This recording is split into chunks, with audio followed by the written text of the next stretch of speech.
والصلاة والسلام على أشرف الأنبياء والمرسلين أفضل الصلوات الله وسلامه وبركاته عليه أما بعد السلام عليكم ورحمة الله وبركاته. matenda majjufu ga Allah tabaraka wa taala akyatuwadde obuwangazi. Tumusaba Allah tabaraka wa taala atuwa obulungi obuli mu kiro kino, atukingiriza obubi obukirimu. Ennaku zino wakati wa magaribi ne ishai waliwo dakika nfunda, kubanga kumpi tugenda okumala magaribi nga tuli mu ssaawa emu n'ekitundu. Kati omusomo guno tegulina budde buwanvu, guli mu dakika nga 3-4 netugenda mu salatu al-isha. Tujafunayo shay'an qalilan, na'khudh shay'an qalilan min ahadithi rasulillahi sallallahu alayhi wa sallama. Tugendagendako mu babul musaqat wal muzara, egimu ku miryango gitatera kusoma. Al musaqat edini yaffe yasuuka bannange. Al musaqat nabbi yali ayogera sallallahu alayhi wa sallama kubafukiri abalima nga bafukirira, kubanga naye waliyo obulyaza amaanya.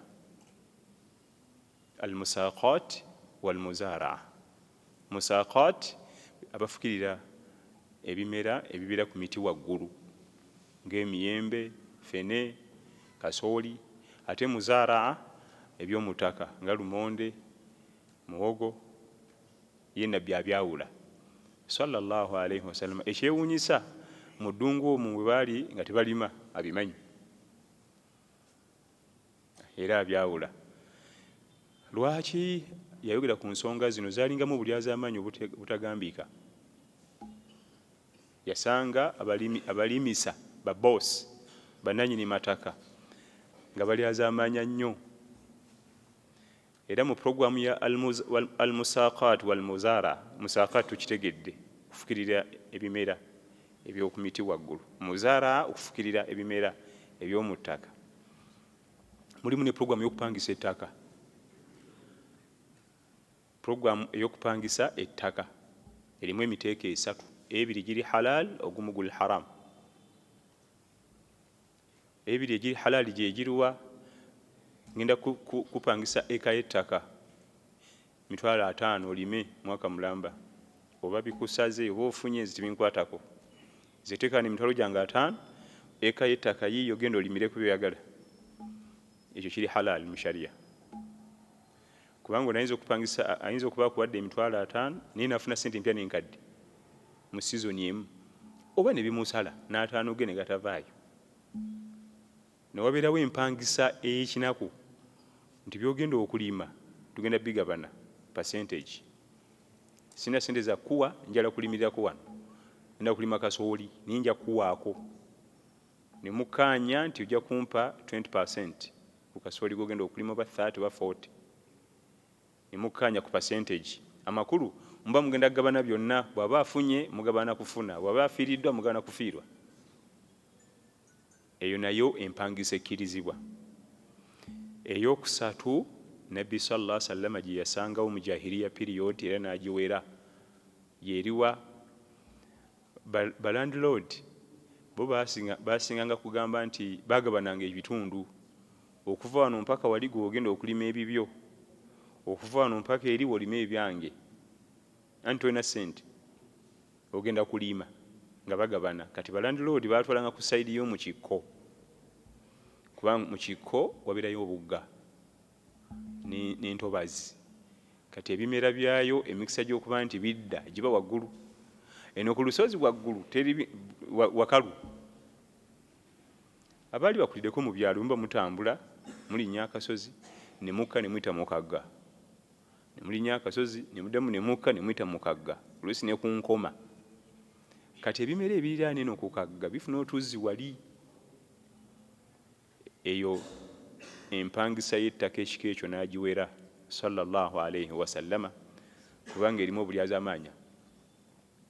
Guba tute ku sayidi wali amazzi, emikisa gy'okuba nti gwe ogenda kufuna emaali nnyingi, ebimera bye biyitemu, ebyange bife, giri waggulu.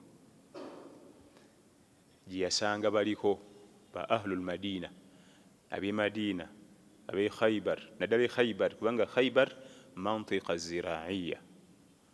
Khaybar mantiqa ziraiya, kifo kya bulimi. Natuukawo kirimu entobazi tobazi, balimirayo nnyo. Bwe twogera mu nsi z'amalungu okusinkana ekifo ekirimu entobazi si byangu, kiba naadira jiddan, bwalumu nnyo okusanga ekifo nga kirimu entobazi.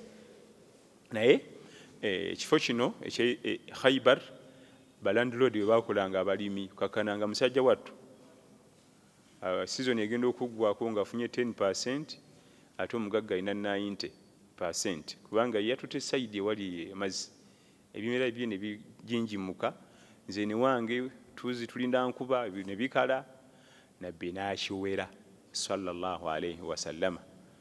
Bwe kiba nga gogenda opangisa ettaka, talina sente za kuwa, mugenda kugabana bya bulimi, ya imma okuteesa percentage nti ntwala 20 ku byogenda okulima oba 30. Bweba bifu season bwefa tufiirwa fenna, tanti munange ebyafudde kati season bwe peakinga ne tufuna sente nyingi, tufuna fenna. Kati mu babu almusaqat walmuzara, egimu no ku miryango emizibu mulimu hadisi enzibuzibu. Omanyi yateekamu hadithi ya Aisha radhiyallahu anha. Bwe tunala tumaliriza tujja kulaba lwaki yagiteeka mu kitabo kino. Ana Aisha radhiyallahu anha anna rasulallahi sallallahu alayhi wasallama ishtara min yahudiyyi ta'aman wa rahanahu dir'an min hadidi, rawahu al-Bukhari wa Muslim.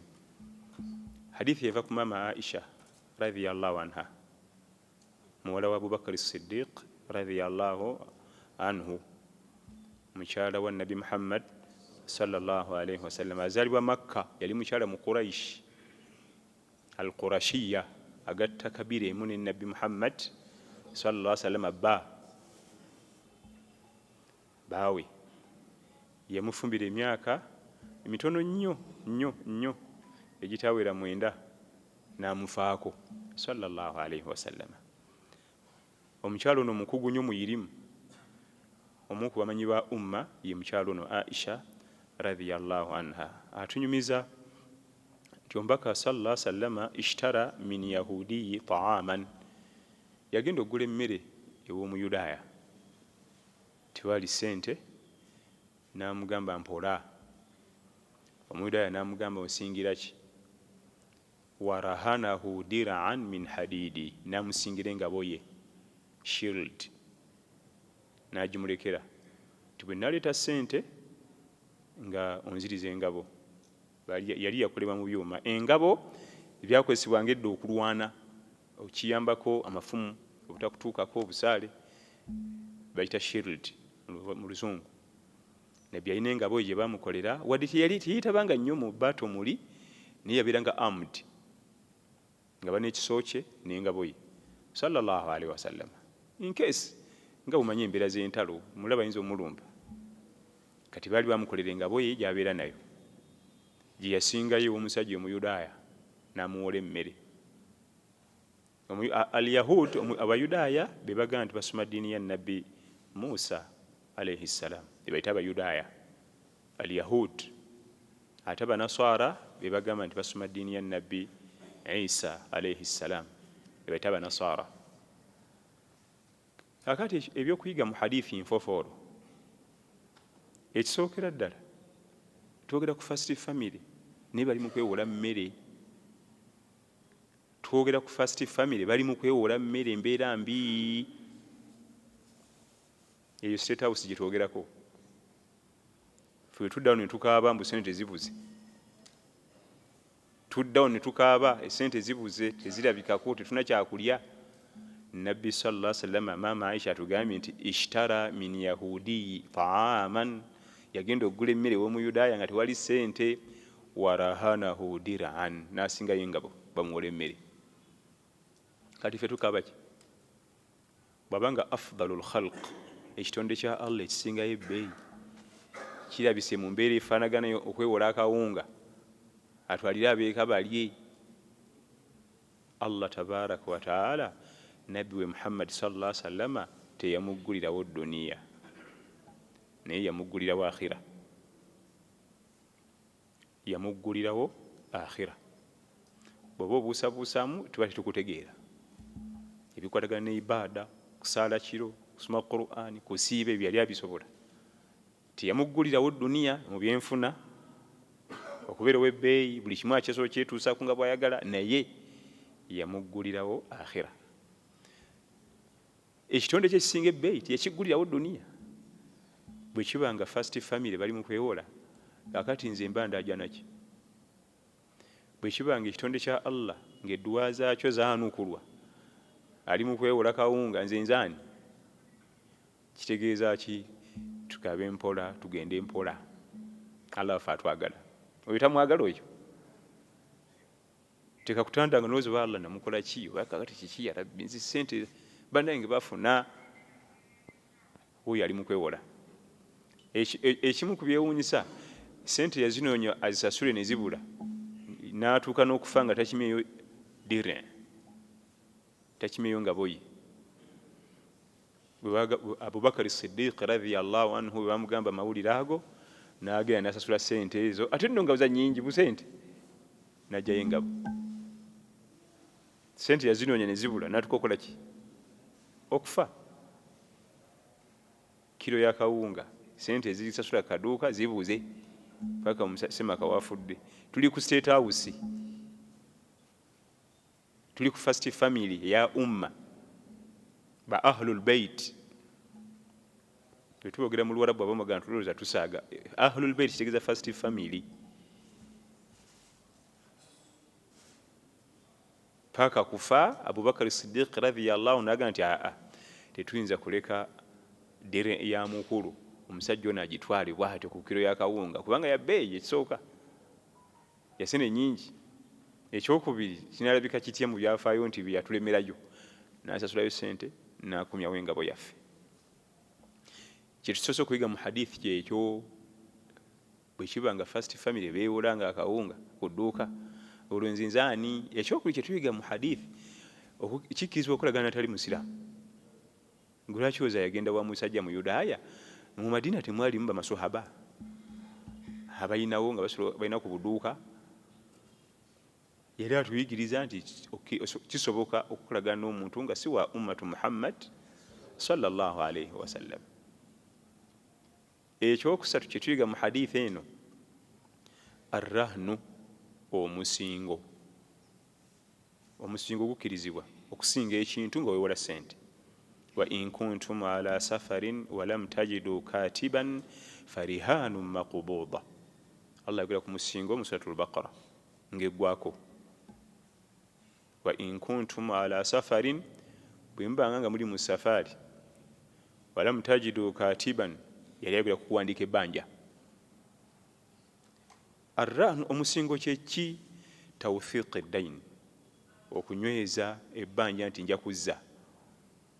Tawthiq ad-dayn, sebo njagala kumpola milioni 3 naye kiraga nti nja kuzza. Ekyapa kyange kikyo kya milioni 3 kwata. Era olubeerera omusingo gulina kuba munene ku kyotwala. Amateeka gafuga omusingo mu Busiraamu. Kyondekera wano nkuwe milioni zange 3 nzikuwole, kirina kuba nga kinene, nga kiri milioni 5, 7 kudda waggulu. So singa ate kyondekera kya ssente ntono, kubanga Nabbi sallallahu alaihi wasallam yasingayo dirham. Dirham bwe twogera mu Luzungu eba bullet proof, naye ngoza kiro ya kawunga ayigula ezo. Essente ezigula olugoye olwe lutyo zezigula kiro ya kawunga oba kiro 3. Kyogenda okusingayo kiteekeddwa okuba nga kinene ku kyotwala. Engabo gye yasingayo yali ya bbeeyi nnyo, nga kawunga oba osaaga busaazi. Tawthiq ad-dayn, okukakasa nti ebbanja lijja kudda. Bwe tuba ebikakasa nti ebbanja lijja kudda mu shariya biri bibiri, kitabatu dayn, okuliwandiika endagaano, oba rahn, okusingayo omusingo. Ebyo byombiriri Allah tabaraka wa taala bitukubiriza, ya ayyuha alladhina amanu idha tadayantum bidaynin ila ajalin musamman faktubuhu. Abange mu abakkiriza bwe mbanga muwolaŋŋanye mu kaseera akagere muwandiike. Era abantu bangi balaajana bakaba amaziga namuwola tazza kiki ekiraga nti wampola nga tewali.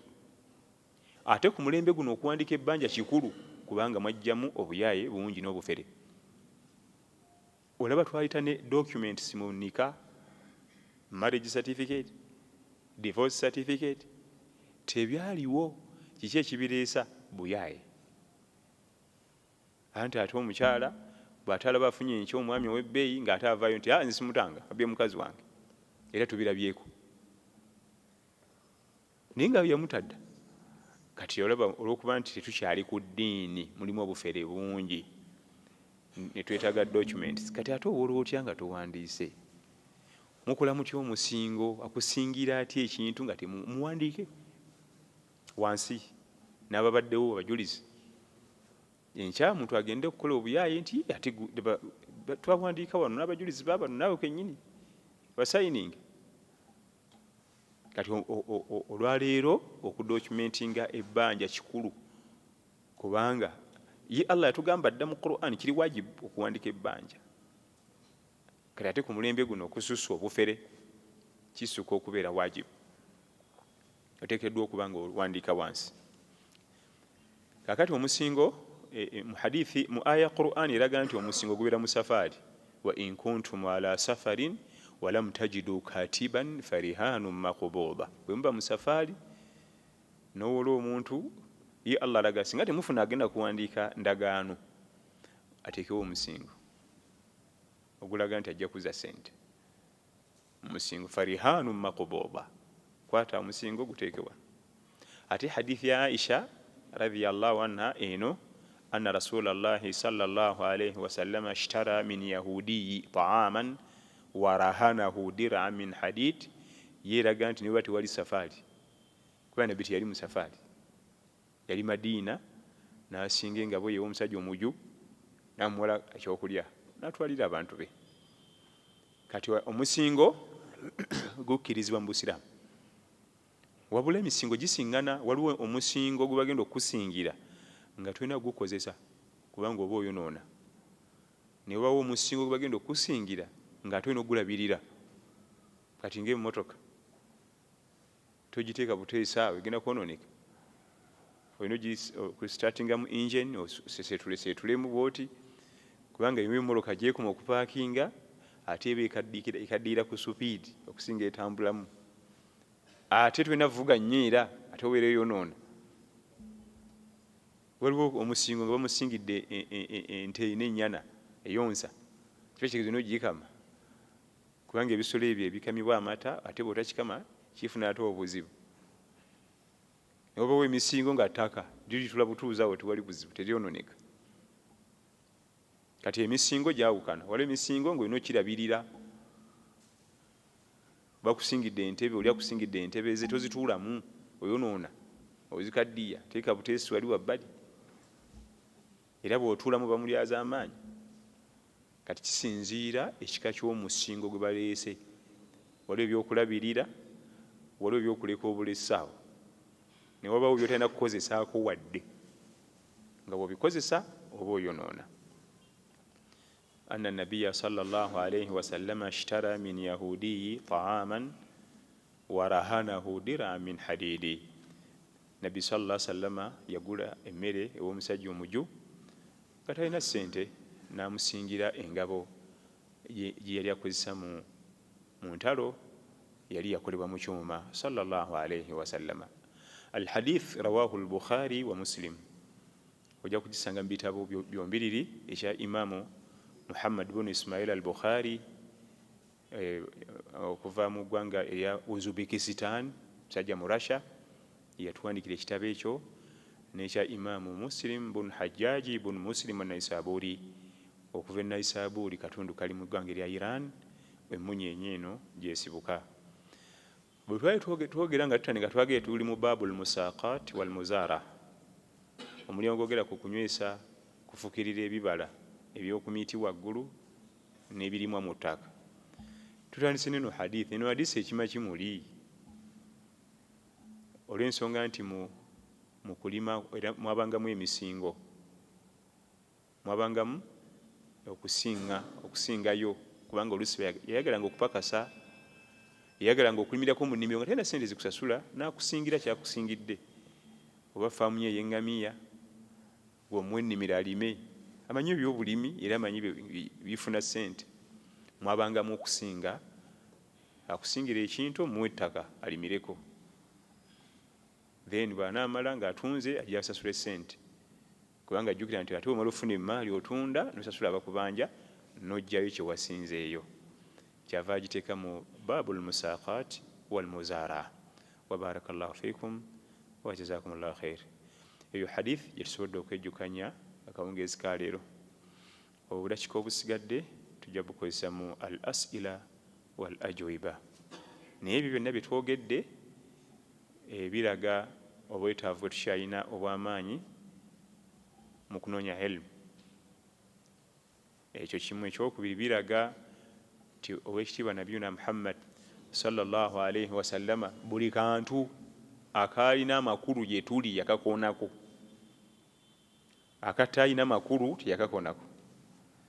Tufuna ebibuuzo akati akalirako omwana akalira kaba kubanga kalina amakulu, sallallahu alaihi wasallama yandibadde akoogerako. Naye olwokuba tekalina makulu, naffe situkawa makulu.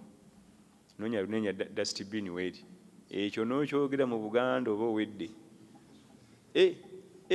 ayala kutukola ki? Kaba kubanga akalira kalina amakulu yandibadde akola ki? Kati wuyo atulaze n'ennima, atunyonyere bye balima ng'onoopangisa ettaka, n'akukkiriza opangisa essente bagende balime, oba mugenda kugabana bye balimye, so si nti gwe lima eyeeri eyiyo eyeeno yeyange kubanga neyinza offa eri neyitamu musajja watu n'alimira bwereere. Waba atuse ne mu nnimiro, sallallahu alaihi wasallam. Kati byataawa makulu ebitalina makulu eri umma tiyabisiinyaako, sallallahu alaihi wasallam. Naye ffe ate tubiwa obudde ne muvaamu n'olugero nti amulabirira nga kalira ka muto, kubanga mu puroguramu zaffe eza wano mu Buganda akuba kalabirira olulabirira katerekebwa kakuumibwa n'ebifaanagana ng'ebyo. Naam. Kakati Mukama waffe abuuza nti tulabye nga Nabbi yatuuka n'okufa sallallahu alaihi wasallama ng'alina ebbanja ew'omusajja atali musiraamu. Tewaliwo Baitul Maali al-Muslimiin mwayinza kukwata ne basasula ebbanja ly'omukulu? Yaliwo Baitul Maali al-Muslimiin, yaliwo. Naye ekimu ku byolina okumanya Nabbi sallallahu alaihi wasallama bye yeewalanga, hatta ne basahaba bonna ridwanullahi ajma'in, byebintu by'abasiraamu. Ebintu by'abasiraamu ofunangako n'ebyomusiraamu, kasita bijjanga bya group nti bya busiraamu by'abasiraamu obibanga wala. Umar ibn al-Khattab radiyallahu anhu bamuleeteranga ennazi. Abo abantu abeeru balina inaaya khas, endabirira ey'enjawulo mu nviiri, n'abaami bo balabirira nnyo enviiri. Era niwe otunire muvubuka abaswayiri basigamu muno ebintu. Ffe abaddugavu tetulina kaliki eyo nga nsigamu byaki. Kati babaleeteranga ennazi nga eva Iraq, ennazi bamufumatiya nga oyiro. Kati bazigabire abasiraamu e Madiina. Emputizi Umaru ziyambalanga okujjamu n'agaba omu ku batabani be nga agitulula n'awezaamu n'asimula, n'attulula emputa endala n'awezaamu. Kati lumu aba atudde ali emmere n'abaana be, namulanga enviiri zirabika bulungi, namugamba mutabani jangu okuwunyamu nga muwunya ennazi, namugamba obbe mali abasiraamu, oyala kunjokesa muliro ku kiyama.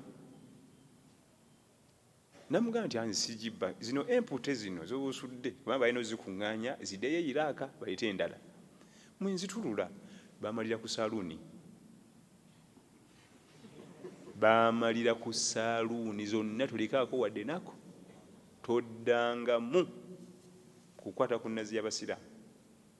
Bw'oba owulira oyagala nnazi, ffe tuli banaku. Naye nga yonna tiriyoni zonna simanyi liiters mmeka zitukira mu maka ge. Omwana yamubuuza, ogambye nti nnazi y'abasiraamu, ffe tuli baki? Tuli ffenna beesambanga ebintu by'abasiraamu kubanga si byangu. Olaba ebyokukyajingira essimu mu muzikiti ebyo, n'olinyisa bbiru z'abasiraamu tokyajingira mu muzikiti toyita simu y'omuzikiti kukyajingiramu waakiri okyajingira mu masanyalaze g'omusiraamu naye abasiraamu abangi kati babyewalanga Baitulmaali yaliwo naye ng'ani agenda nabbi sallallahu alaihi wasallam agenda atoole muli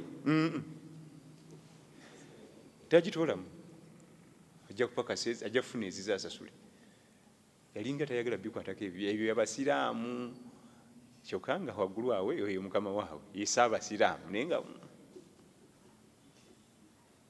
abatusooka abalangufu era bakusaaga Imaamu Nawawi batunyumiza ku Imaamu Nawawi Yahya bun Sharaf an-Nawawi bamuzaala 623 hijiriya 623 e Damascus mu Syria mulamanzaani ngajja n'entende mu nsawo bino batambuza mu muzikiti bino batabikwatako ebyo abasiraamu gw'osoma ddiini ki ndi musiraamu naye ebyo abasiraamu abangi bwe tumala ntugamba nti tuli ku nkola ya salafu salihin bali baali ku birala nnyo naye ffe bayinza okkanira ennaanaasi ne bakkanira entende ne bakkanira amenvu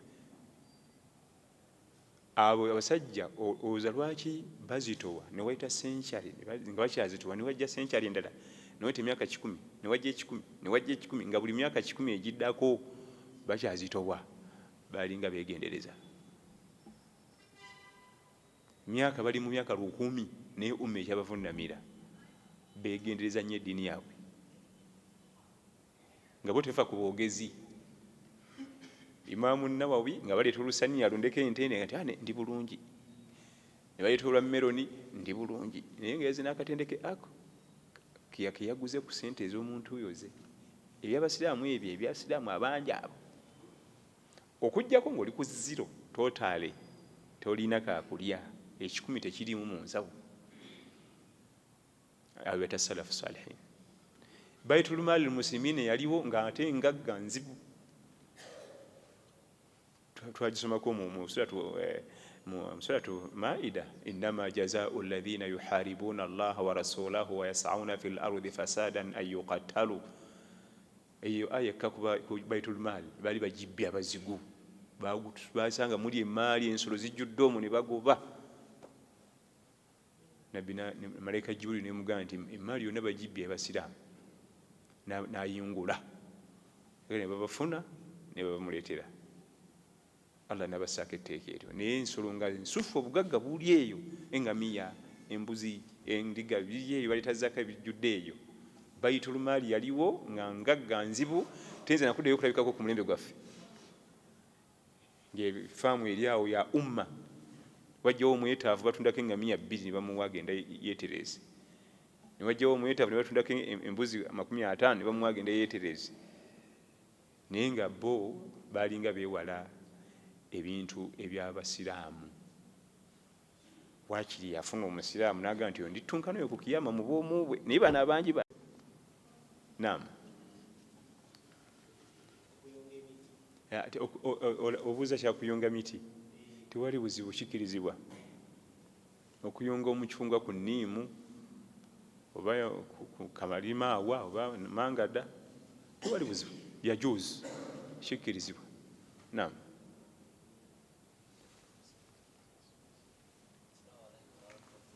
Waalaikum salaam wa rahmatullahi.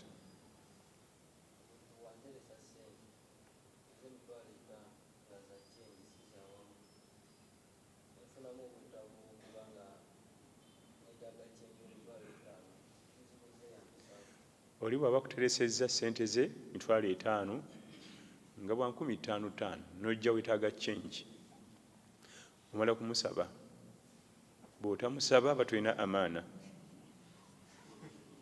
omala mumusaba nti neetaaza obwetaavu wano bwa change bwa mitwalo 2 ate obwo bwa 5,500 njala kujjako bw'otamusaba oba tulina amaana gw'ojja kuwoza nti ate 5 jenga bwe yajintereza bwe giri si gyegyo yakuteresa change naye musabe tajja kugaana naye batakuteresezza bayinza okuba zikuwadde zitwalire omwana oba ali ku ssomero gw'ogenda sayiri eyo omwana affe ali eyo zimutuweere nga za change noyagala otooleko kubiri eno gye bazigambye eno bw'oba ng'oli mu buzibu nga oteekeddwa ng'oli mu buzibu bw'amaanyi tolina bufulumiro ojja kugenda obagamba oluvannyuma nti naye bannange sente zino nazikolako bwenti ne bwenti sebakizonyiwo.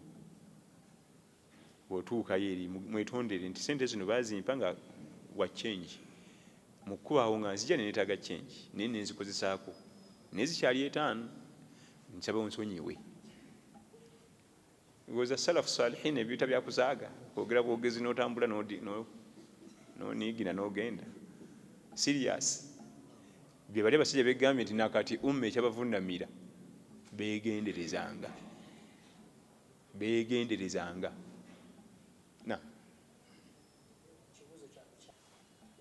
ani yabagamba nti nno omwana azaliddwa mu bwenzi abamuvunaanyizibwa bwa mukyala era bwe bati batukubira amasimu nalyoka akugamba kakati omukyala neesibako mbundabirire omwana twamuzaala mu bwenzi kyokka n'atatunulira nti bwe obwenzi bulamula butya n'aweereza ka vidiyo kaseka bosa n'akaweereza omukyala nti omwana w'obwenzi taba nakitaawe envaako n'atamuweereza kagaana bwenzi ate yandisoose muweereza luli akagaana obwenzi vidiyo eyo girabye bamashekhe bagaana obwenzi yiyo giwulirize amuweereza akagaana nti omwana w'obwenzi taba nakitaawe eri vidiyo endala wagiteekawo ma lakum kaifa tahkumun ensonga tuziramula tutya ezo. Ekisooka bwe kibanga omwana Adamu asobola okulonda omwana kasasiro n'amulabirira ng'obuwe bw'otya ate yaliko question mark kubanga osobola omulonda kasasiro nga tolina manyina gy'ava tomanyi na ggwanga lye oba mu lugwalo oba muteeso naye noba nga okakatibwako omuliisa kiba kikkakatako waajibu okumuliisa omujjanjaba omusomesa byonna bw'otya ate yaliko question mark. Kino tukiyige. Bw'obanga oseeredde n'ogwa mu nsobi emu ofubanga okulaba nga tokola ate endala yakubiri kubanga oluusi ensobi emu esobola tukozesa ensobi 5 emu bweti museeredde mukoze ezambi ly'obwenzi eryo limu tukoze ensobi ey'okubituganya omusomesa eddiini anti mbutankwatako ezo ensobi 2 atandisa okunywa omwenge mutemu mwenzi ezo 3 kati nemwe mufunako ojjukira kubanga olwekyo bata sadaka tunujaliya saddaka ekulukuta nobeera ne dhambu nujali amazambi agakulukuta. Oyo omwana mumamuleta mu dunia ali mu kunywa mwenge ali mu kola buseegu mufunako kati nayo nsobi ndala songa ensobi yatwandibali tulwane tukuma kuki kwemu na muntu musomesa eddiini nayiga Allah we n'amanya haram n'amanya halal tusudde busuuze ekyo katamirukuke akola obuseegu bwonna gwejja tukofu gende ove wano naye ng'olesi y'amazembe agakola ki agakulukuta. Bamashekhe tusinga kwera ku sadaka tunujaliya saddaka ekulukuta naye waliwo ne dhambo njali amazembe agakola ki nga wafadda nova mu dunia naye nga bakuweereza ate bino nti waliwo omwana wo gwaleka eyo singa nzisa emiggo ti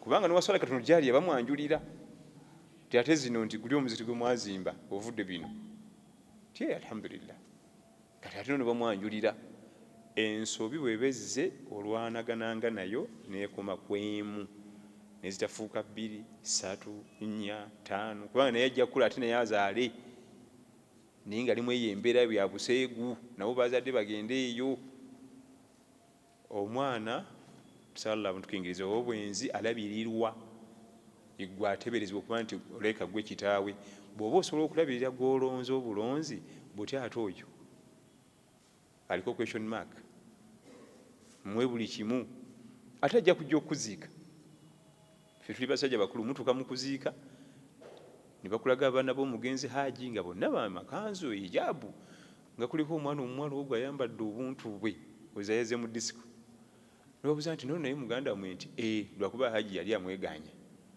amakulu teyamusomesa ddiini nga bano kati azze kuziika kitaawe mu bukete oyinza okoza yazze ku beauty contest ayambadde muntu bukomeeno kumufugwa azze kuziika kitange bano bakugamba nti haji yali amweganye amakulu n'atamufaako kumusomesa ddiini kyolaba yambala bw'atyo naye ng'ate bano abalala bonna balyokke bwe tuba nga tusomesa gwe tulonze kasasiro gwe tetumanyina gy'ava tetunako nakakwate buti ate oyo wallahu alam. Naam, tekiweddeeyo kimaleeyo tulabe. Omukyala obanga akwatiddwa bukwatibwa nga tetumanyi kitaawe tewali buzibu, era naye tumukuza abasobodde mukuza kubanga kisoboka okuba nga temanyikiddwa kitaawe, talina buzibu lwakuba tebafaanagana n'oli owa reepu asobola okufuna omusango omukyala okusinziira reepu yabeererawo yali ayambadde atya, yaliwa usanga ayambadde bubi, tambula kiro, ayambadde obuntuntu buzibuzibu, era naye bafunako omusango kubanga yali sababu ye kennyini.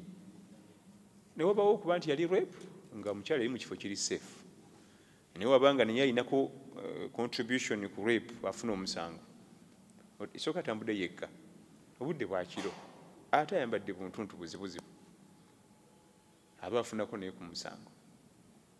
Wallahu alam. Naam, Sheikh Umar. Wa alaikum assalam.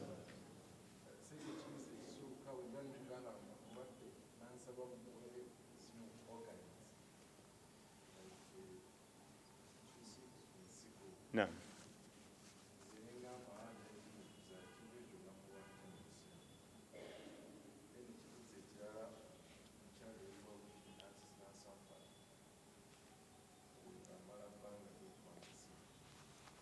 Bane munansonyiwe pesa ali kutusenga nzijaawo kuwa boda naye sina mirembe kubanga tekimana kulabika bwe wati, era mbalina kuyimiza ddalusu lwa pesa lino si kyampisa kujjanga mu bantu nga bano waggudde we wati, ate bwe nsiba eno wantuga ekkanzu zimutuleetera ennaku zino zonna nzibuzibu.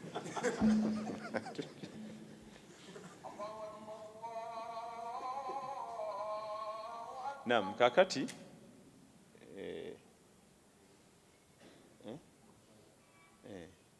katumale okufuna okwazina inshallah taala.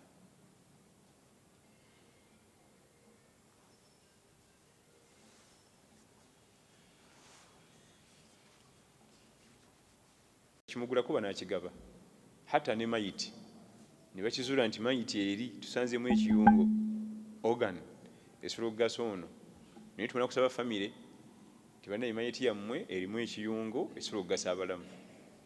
Oli ayinza okubuuza ebyo gye biri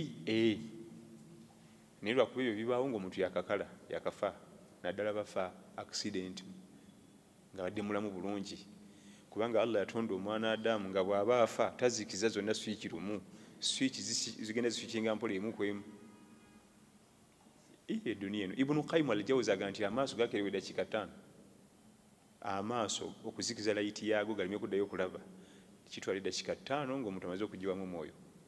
Ibn Qayyim al-Jawzi gwe twogerako bali mu kyasa kya 6 mu myaka gya 600.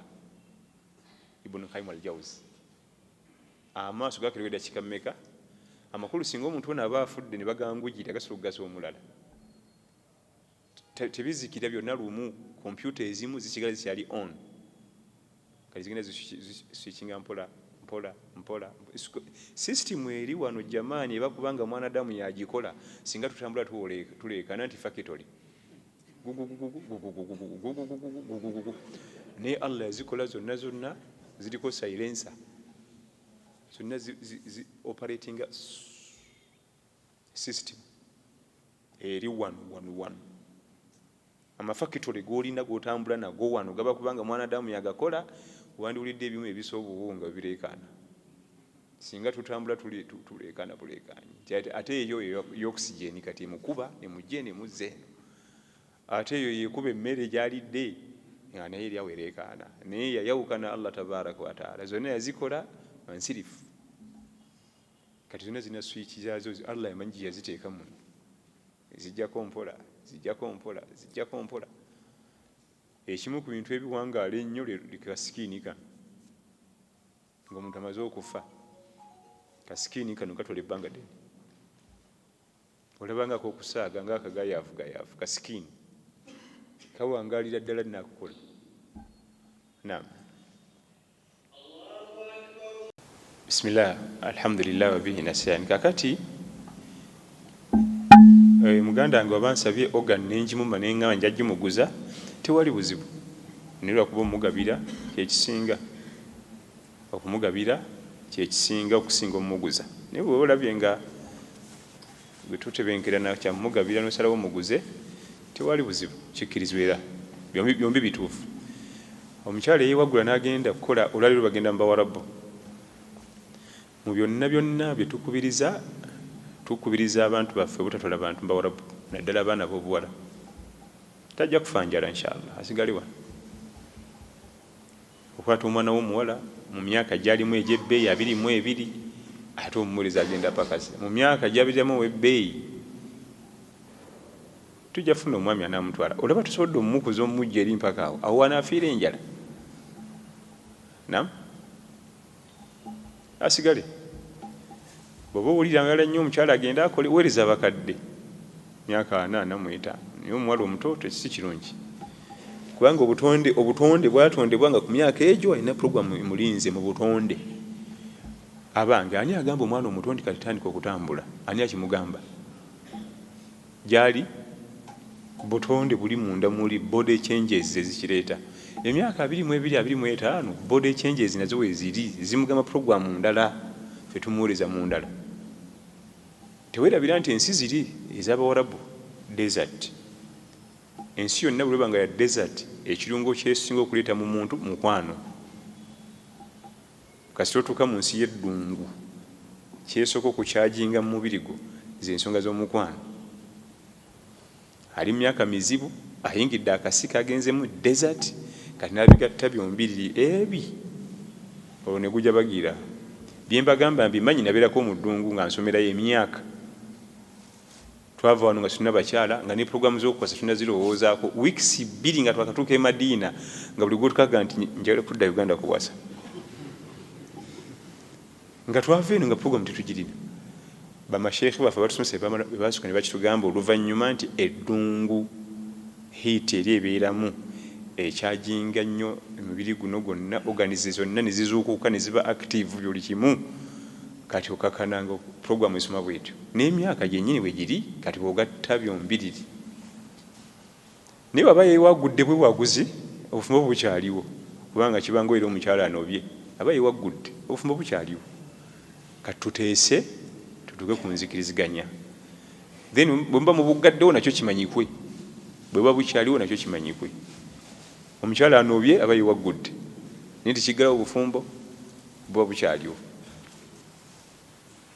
Okunoba kw'omukyala, abaami abamu nze sikima mukazi saala kumanyiira n'azimba, yalowooza mbu kyakoze kya ddiini era kya bugunjufu. Ekyo si kya ddiini era si kya bugunjufu. Eky'eddiini era nga kya bugunjufu olutegeera nti anobeddewa nti gindi gy'olaga. Ate mukulu kiki kimye mukazi wange agambye ali wano. Ekyo kiraga ddiini, kiraga bugunjufu. Naye buli otagende baga nti wayi bulijjo omwana waffe ali kuyoleke, omusajja talinnyanga nako wano, ekitegeeza dde yamukoowa dda. Oba anaavaayo bataaveeyo gwe gendayo.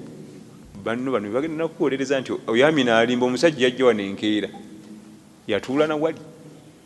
Oyo musajja wa Amina enkeera yajja wano n'agamba kimye mukazi we twatuulako awo. Famire yennyini yegenda okuba nga ekuwolereza nti yajja, oyo n'agaana oyo. Kati omukyala okwewaggula n'agenda tekitegeeza nti obufumbo buweddewo. Kasita tuba nga tuwuliziganya, tuteekewo amateeka nti nnyabo nze sisembe ekyo kyagenda eyo okukola ku mawo wano, era nkuwadde budde bwe buti. Ye nno bwe bagenda ewo batama mangu, weeks zigenda okuwera 2 nga yejjuse kyamututta ekyo ayala kuddaka nga eddungu limuyiseemu. Ate nze neewunya, balekawo abasajja bagende bakole, ate abali eri banoonya basajja kudda kufumbiro. Bano abali wano ala kusulawo obufumba dduke mu Buwarabu. Abali eri batukwira amasimu, nze ne waba alina kaluumu ako nga talina wadde 10 nja kugumira akawunga gwe munfunire. kyokka ng'ate wano yalekawo abalina n'amaka balina ennyumba yaabwe gye basulamu, weyadduka n'agenda neyegatta eri. Naam, kasita otaddeko ekigambo looni, biri byonna ebiddako biba bifu. Ffe twogedde ku musingo, naye ffe kasita oteekako ekigambo loon, oba kuliko omusingo oba tekuli, kino kitta biri byonna, tetutunulayo. Naye oba ogenda givugira miliyoni 2 nga yandibadde ya 10 naye nga mulimu akagambo looni, kiba kimaze okufa. Iyo oli omusajja yaseetinga ekigambo looni nga tolina woonera riba. Kasita kijja mu kigambo looni, bazze bakweka riba bagikyusiza bati. Kati ate waliwo gye nnawulidde endala, bw'ogenda okukola sente miliyoni 1, bulijjo bagamba nti ogenda kukola miliyoni 1 ozza miliyoni 1,10,000. Kati bw'ogenda okukola miliyoni 1 osooka kuteekayo 10,000 noleka bakuwola. Amakulu riba yasooka eno bakawunzise bati.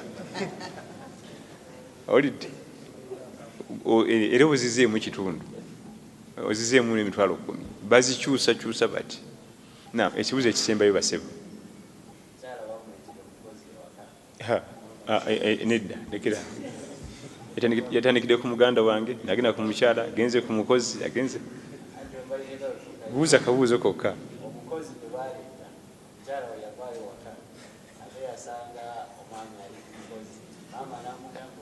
Omwami okwagala omukozi kyoliko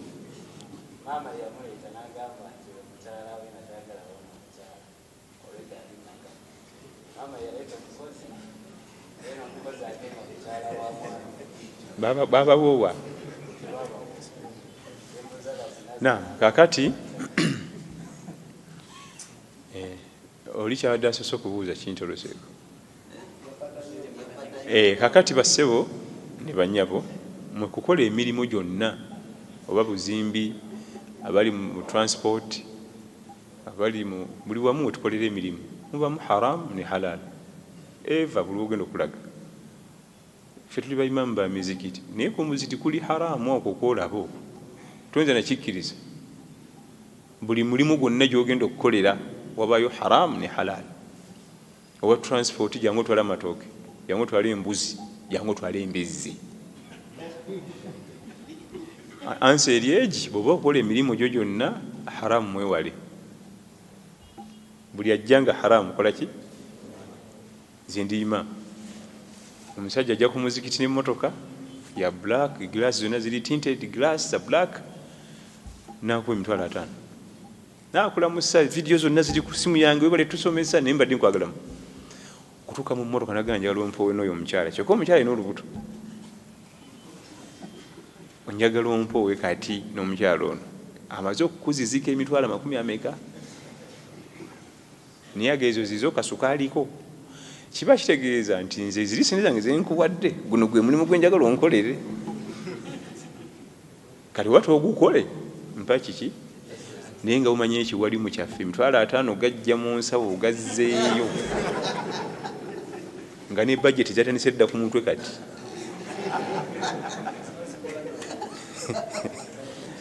Kati kyembadde nkulaga kiri wano nti emirimu gyonna gye tukola mubamu haramu n'ekiki wonna woobeera stage nze tusaba Allah tunyweze era omugambirawo nti munnange akasente kano kaakano kubanga nze okuwa n'oyo be neetaaga bingi talina kuba na lubuto taata waalu abamugaba famire kwata sente zo naye okuzijjayo mu nsawo zimudde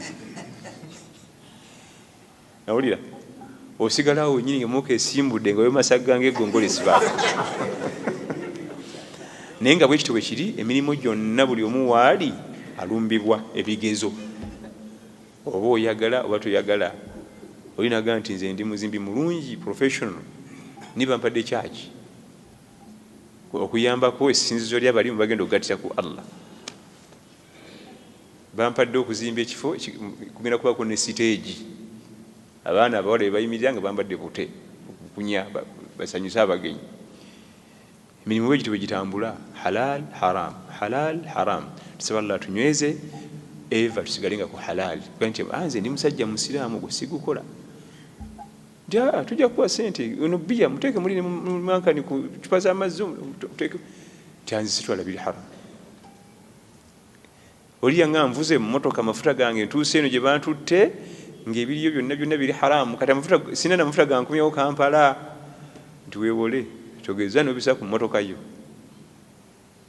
Omusajja ono alina okumpa amafuta, yalina okuntikka bino naye biri haramu, weewole toteeka ebintu Allah byatayagala. Allah oli mugamba nti nze kwolwo amafuta nali sigalina naye neewola ajja zikuddiza okusinga okuteeka oleetera abantu omwenge batamiire oba obayambyeko okubatamiiza osanyusiza ekitundu kyonna okiyiridde entabaaza bakadde. Naye Allah n'atusaasira bwe namubuuza nti yagakuzza mmeka n'agambuulira nalinako akasente kange ku simu okwo neŋŋaaka nti ase omuddu wa Allah ono biidhinihi tabaaraka wa taala nenkamuweereza. Naye ate oluvannyuma Allah n'atuddizaamu ffenna sente teweeta na dakika ziwera 40